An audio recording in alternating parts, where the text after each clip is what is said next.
Here are 5 epic fantasy series I'm ashamed to admit that I have not read yet. Let's get into the video. What's going on, y'all? I'm Neech, and welcome to my channel. The first series that we're going to be talking about is the Stormlight Archives by Brandon Sanderson, starting with The Way of Kings. Y'all, this series is so hyped, so beloved. I see everybody and their moms talking about it, and that's why I wanted to start here.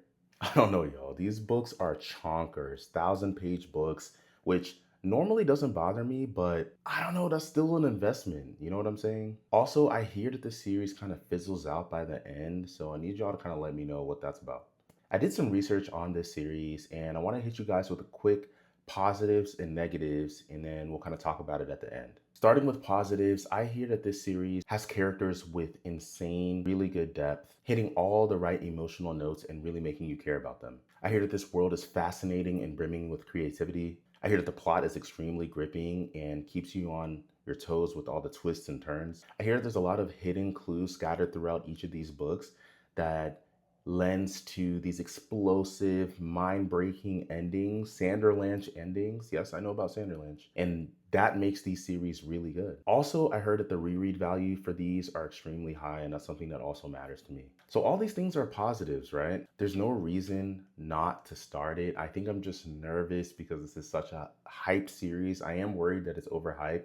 And again, some of the negatives, just a few negatives are, again, the series is extremely long. And I hear that it fizzles out towards the book 4 or 5, and that the writing changes. And people say all the time that these books really would have served from better editors. There's no need for them to be over 1,000 pages each. So that's something else that makes me be like, I don't know if I should read these. Also, I did read the original Mistborn trilogy, and I'm not gonna lie, guys, it wasn't my favorite. I really didn't like it that much. I thought it was extremely overhyped, and I think I'm just not a fan of Brandon Sanderson's writing, at least at that stage. I thought that the characters were really bland, the world was kind of dull, the politics didn't interest me at all compared to other books. And so with that being said, I'm just nervous that if I didn't like the Mistborn original trilogy, will I like the writing in these? And for that, I just need your help.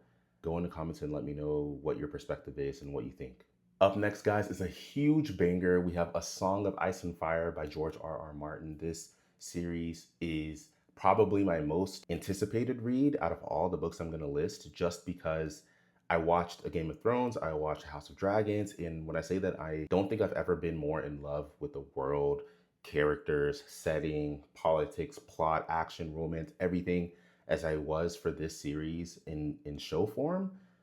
Y'all, I genuinely think that this series, at least for TV, is a top 3 series of all time. It just had everything in TV form.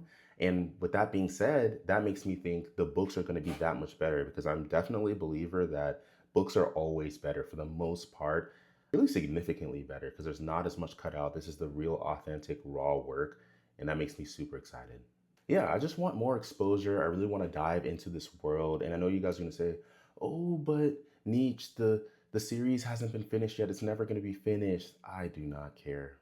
I don't care. I'm genuinely a believer that if a series is good, if the work is good, if the art is good, then I'm there.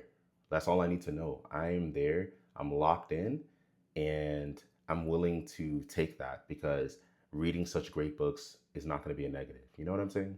With that being said, guys, for those of you who've read this series and watched the shows, which one is better? The books, the shows? Do you think it's worth reading if the series is never going to be finished? And where should I prioritize this series on the list of fantasy books, fantasy series that I haven't read yet? Up next, guys, is The Wheel of Time by Robert Jordan. This book is so hyped. I hear that this is the standard for epic classic fantasy, and it makes me excited. However, this book is 14, 15 books long, I'm not sure, and that makes me really nervous. I did do some research trying to find out what makes this book tick and why so many people love it, and here's what I found out. This series has a lot of Eastern religious and philosophical ideas, one of them being the circular nature of time as a wheel, and I'm somebody that really loves philosophy. I love that in books. I also hear that this is the ultimate expression of your classic fantasy tropes, including the chosen one trope. I hear that this series does the hero's journey really well, but with epic twists and turns. I saw that it's a cathartic examination of how the hero's journey and the obstacles along the way really wear down the psyche of our protagonists, and that really, really interests me. I'm just happy to hear that the characters are extremely well realized and very deep. But yeah, guys, those are just some of the positives I found when looking things up about this series. I'm very excited. So many of my friends love this series, but I'm not gonna lie, it's daunting to read a 14, 15 book series. And so I need you guys to, influence me, let me know where to prioritize the series on my list. Next, guys, is The Faithful and the Fallen series by John Gwynne, starting with Malice, which is book one. This is another series that comes extremely highly recommended to me, and everybody and their mom loves this series. I've read book one in the Bloodsworn Saga, which was Shadow of the Gods, and I thought it was okay. I thought it was straight. I didn't think it was amazing. So I'm not sure how the writing differs between Faithful and the Fallen and that series. I think he started with this series, so I'm interested to see how the writing works for me.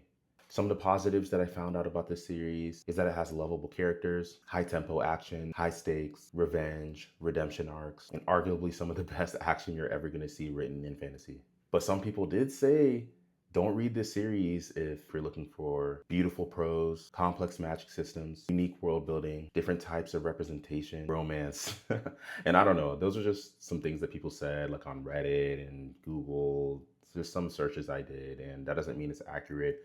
But again, interested to know what you guys think about this series and where I should prioritize this one.